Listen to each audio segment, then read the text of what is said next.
Não importa o que o inimigo oferece, o mundo oferece, nós estamos satisfeitos com a presença do Senhor. Não importa se oferece droga, bebida, festa, nós estamos satisfeitos com a presença dele. Amém? Será que eu estou diante de pessoas que estão satisfeitas com Deus ou não? Amém? Será que eu estou diante de uma juventude que está satisfeita com a presença do Senhor? Amém? Glória a Deus, irmãos. Temos que glorificar esse Deus.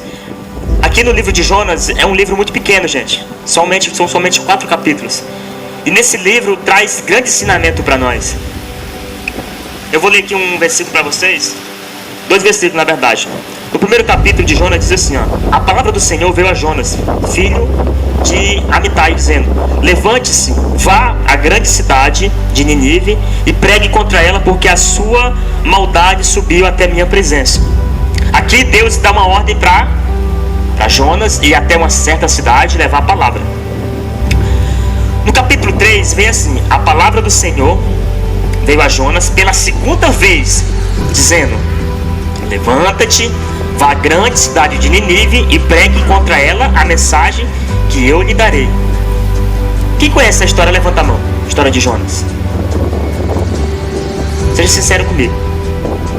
Quem conhece porque ouviu alguém pregando, mas não leu? Opa, que bom. Todo mundo realmente leu a história, né?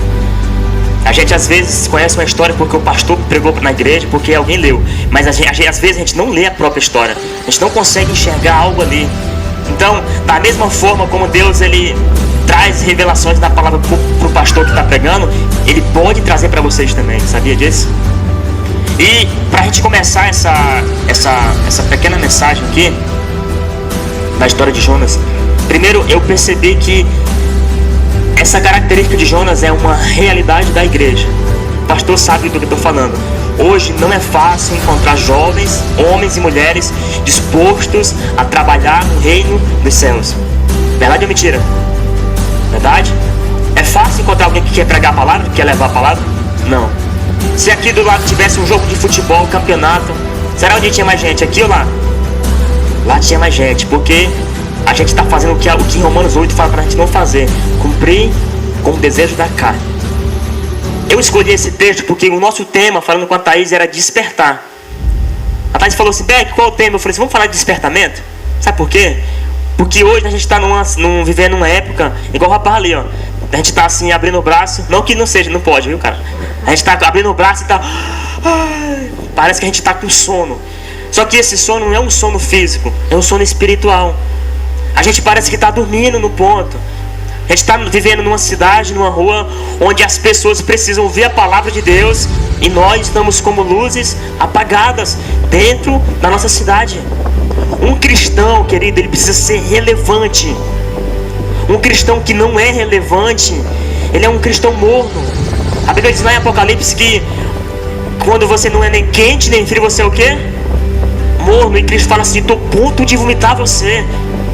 Nós estamos vendo uma geração onde as pessoas estão mornas espiritualmente. Ela não é nem fervorosa espiritualmente e não é nem do mundo, está vivendo no meio termo. E no meio termo não traz relevância para ninguém. Quem já viu uma lâmpada apagando? Uma lâmpada queimando, quem já viu? Eu cheguei em casa, a minha cozinha estava uma lâmpada queimando. E eu olhei assim, ela estava apagando assim, ó. E logo depois daquele processo de apagar, ela ia fazer o que? Ela ia queimar. Ela não conseguiria mais iluminar a minha cozinha. Eu não conseguiria abrir a geladeira para tomar água direito, porque estava com a luz apagada. Então muitas pessoas não conseguem enxergar a água do Espírito Santo da vida, porque você que era lâmpada está se queimando, está apagando e não está conseguindo iluminar aquele lugar e fazer com que as pessoas enxerguem a Deus. Nós temos que ser reino em movimento. Aonde estiver o pastor, ali tem que ter o reino dos céus. Onde estiver a Thaís no hospital, ali tem que ter o reino dos céus. Aonde estiver o Danilo na academia, ali tem que ter o reino dos céus. Aonde estiver você no seu trabalho, na sua família, ali deve ter o reino dos céus, gente. O que é o reino dos céus? É estabelecer as regras do céu. É quebrar os costumes humanos, costumes que foram criados pelas pessoas, e estabelecer aquilo que está na palavra de Deus. Então, quando eu sou um cristão relevante, a minha cidade tem que saber que ali é um cristão. Eu tenho que ser relevante, eu tenho que ser luz aonde eu estiver. E Nínive era uma cidade onde a palavra de Deus diz que o pecado subiu aos olhos do Senhor. O Senhor viu que aquela cidade era uma cidade muito grande, mas estava em extremo pecado. E Deus escolheu um homem para levar a palavra a Nínive. Deixa eu te contar uma coisa. Tem uma Nínive te esperando hoje, sabia?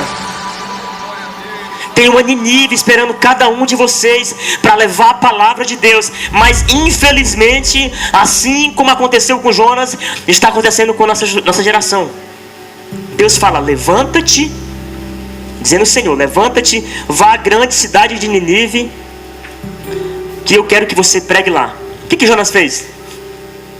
Jonas se levantou.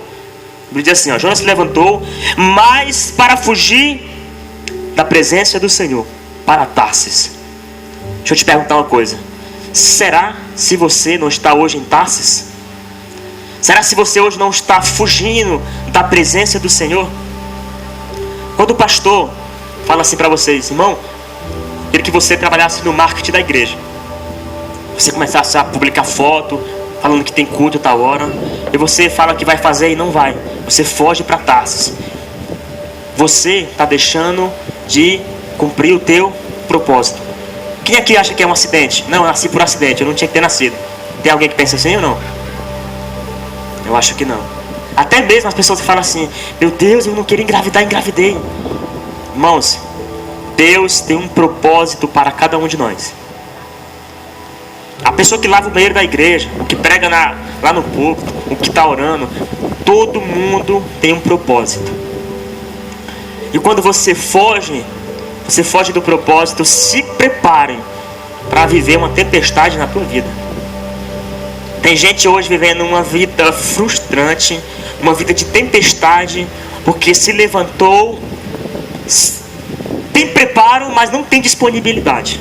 É isso que eu falo. Eu vejo na própria igreja, eu vejo gente preparado, capacitado, mas não disponível. Isso é muito triste. Ver pessoas que podem pregar, que podem estar louvando ao Senhor, mas estão se levantando e fugindo da presença do Senhor e correndo para Tarsis. Deixa eu te contar uma coisa. Para onde você está fugindo, lá vai haver uma grande tempestade. Quando Jonas se levantou e foi para Tarsis, ele comprou uma passagem, entrou dentro de quê? De um barco, não é verdade? Quando ele entra nesse barco, como Deus também tem seu livre-arbítrio, Deus também tem a sua opinião, ele foi e começou a causar uma tempestade naquele barco para que Jonas despertasse. Qual o tema do nosso trabalho de hoje? Despertar. Jonas estava dentro, no porão, lá no fundo do barco, dormindo. Às vezes, na nossa família, na nossa igreja, está tendo uma grande tempestade. Irmão pecando dentro da igreja, está tendo frieza espiritual, não tem mais Deus como adoração, está tendo uma tempestade e nós estamos lá no porão da igreja dormindo. E sabe qual é interessante? Quando a gente às vezes está num problema muito grande, pastor, na nossa vida, a gente começa a procurar solução. Vou falar com um psicólogo, não que não pode, tem que ter um psicólogo, tá? Vou falar com um psicólogo, eu vou falar com alguém, eu vou para o hospital, eu vou falar com meu amigo, eu vou telefonar para alguém, e se esquece de falar com um principal, ok?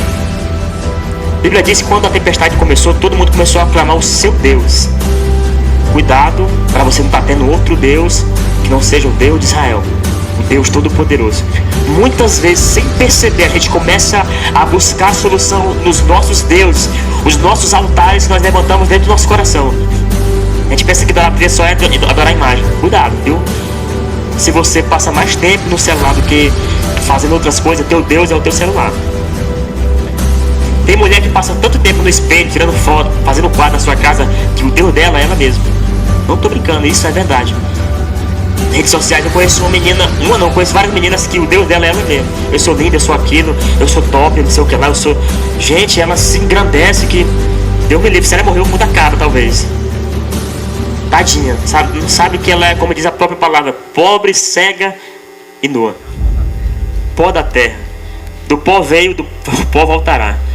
Então, se na tua vida hoje está com uma grande tempestade, talvez é Deus chamando a tua atenção para você cumprir o propósito que Deus preparou para você.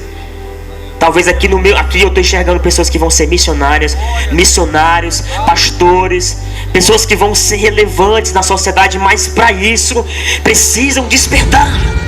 Mas para isso precisam aprender que quando o barco da tua vida está balançando, é Deus te chamando para despertar, para se levantar, não mais para fugir da presença de Deus, mas para correr para a presença dele.